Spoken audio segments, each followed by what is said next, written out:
अस्सलाम वालेकुम students. Unit 2 जी हम नॉन बैंकिंग फाइनेंशियल इंस्टीट्यूशंस का डिस्कस करते हैं और इसमें बात की गई है regulatory framework of non banking financial companies की, यानी इनसे मुतल्लिका लॉज कौन से हैं।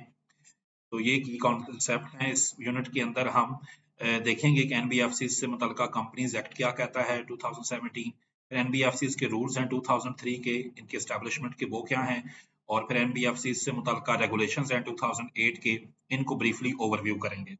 तो शुरू करते हैं जी ये यूनिट। देखें, जब भी कोई इदारा बनाया जाता है तो सबसे पहले उसके रेगुलेशंस तय होते हैं। तो पाकिस्तान में गवर्नमेंट ऑफ पाकिस्तान ने जो securities and exchange commission of Pakistan बनाया है एससीसीपी, जिसके मतलब हम नेक्स्ट यूनिट में पढ़ेंगे भी, ये एनबीएफसीज को रेगुलेट करता है।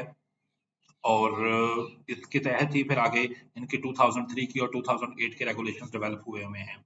और ये सारे रेगुलेशंस फिर अप्लाई होते हैं म्यूचुअल फंड्स पे, इंश्योरेंस कंपनीज पे। और यहाँ शुरू के पेजेस में पेज 18 और 19 में इनका हिस्टोरिकल एवोल्यूशन भी दिया गया कि पाकिस्तान में म्यूचुअल फंड, लीजिंग कंपनीज, मुदारबा कंपनीज, हाउस फाइनेंस कंपनीज कब शुरू हुई और अब उन पे कौन से लॉज अप्लाई होते हैं। तो प्राइमरीली सबसे बड़ी जो रिक्वायरमेंट है इनके लिए वो कंपनीज एक्ट 2017 है। कंपनीज एक्ट 2017 के अंदर सेक्शन है जी 282, सेक्शन 282 जो नॉन बैंकिंग फाइनेंस कंपनीज के साथ डील करता है। तो इसको वन बाय वन हम डिस्कस करते जाते हैं। जैसे 282 ए है, उसके अंदर एप्लीकेशन ऑफ सेक्शन डिस्कस की गई है कि ये किन किन कंपनीज पे अप्लाई होगा। पावर टू मेक रूल्स जो है एनबीएफसी से हवाले से वो एसएससीपी को दिया गया है। 282 बी में ये बात बयान की गई है। 282 सी सेक्शन जो है उसके अंदर एनबीएफसी की इनकॉर्पोरेशन, उसके हवाले से बताया गया है कि इनका मिनिमम कैपिटल कितना हो तो इनको इनकॉर्पोरेट किया जाएगा या रजिस्टर किया जाएगा। फिर इनकी रजिस्ट्रेशन का तरीकाकार दिया गया है 282 डी के अंदर। 282 power to issue directions to section 282 में दी गई है। इस तरह power to remove directors section 282 E के अंदर दी गई है कि एनबीएफसी के अंदर डायरेक्टर्स को रिमूव कैसे किया जाएगा अगर कोई मिसमैनेजमेंट हो रही है। Power to supersede board of directors कैसे होगी कि बोर्ड ऑफ डायरेक्टर्स के बजाय एचसीसीपी फैसले करे, उसका तरीकाकार क्या होगा। पावर टू रिक्वायर इंफॉर्मेशन 282 जी में दी गई है। इन सेक्शंस को तफसीलात में आप कंपनीज एक्ट 2017 में चेक कर सकते हैं। मैंने ब्रीफ समराइज वे में यहाँ पे लिखा हुआ है। इस तरह स्पेशल ऑडिट की प्रोविजन है। कमीशन एसएससीपी इनके मामला खराब होने पे इंक्वायरी कर सकता है। नॉन कंप्लायंस के लिए इनको पेनल्टी, जुर्माने कर सकता है। फॉल्स स्टेटमेंट के लिए भी इनको पेनल्टीज दी जा सकती हैं, जुर्माने किए जा सकते हैं और पनिशमेंट भी की जा सकती है। अच्छा, उसके बाद जो 2.3 टॉपिक है, ये सेक्शन 282 तो हो गया कंपनीज एक्ट 2017 का। अब इसके हवाले से नॉन बैंकिंग फाइनेंस कंपनीज के रूल्स क्या हैं, एस्टेब्लिशमेंट एंड रेगुलेशंस जो 2003 के हैं। तो इसमें फिर थोड़ी तफसील से बताया गया है कि एलिजिबिलिटी क्राइटेरिया क्या है नॉन बैंकिंग फाइनेंस कंपनी बनाने का। वो तरीकाकार बताया गया कि म्यूचुअल फंड बनाने के लिए क्या रिक्वायरमेंट है, insurance company, leasing company, investment finance company.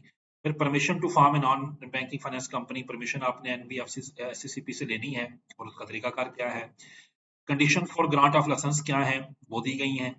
आगे ये जो 2003 के रूल्स हैं और 2008 के रूल्स हैं, ये आगे मैंने इसी बुक इसी चैप्टर के एंड के एनेक्शंस में दिए हुए हैं, वहां तफसील से आप पढ़ सकते हैं।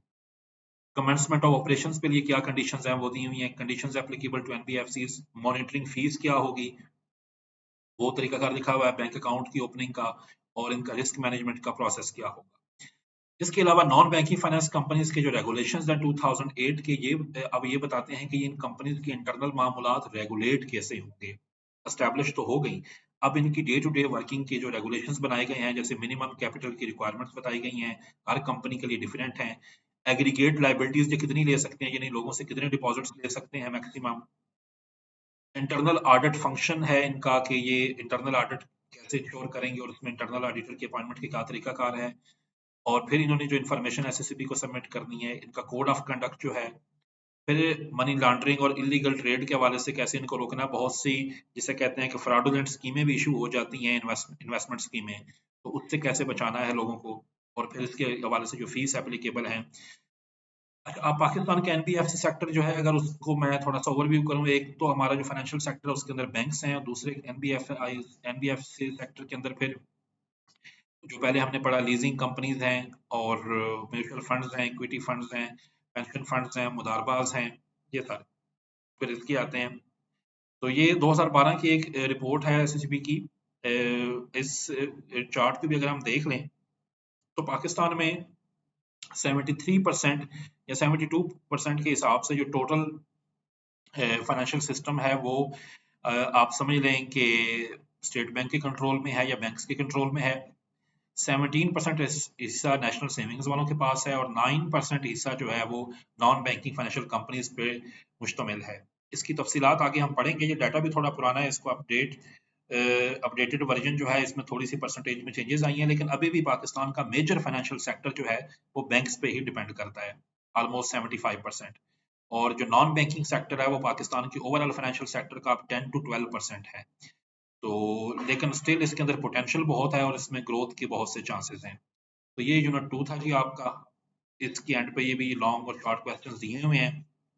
तो इंशाल्लाह अब हम आगे यूनिट 3 डिस्कस करेंगे। और शुक्रिया।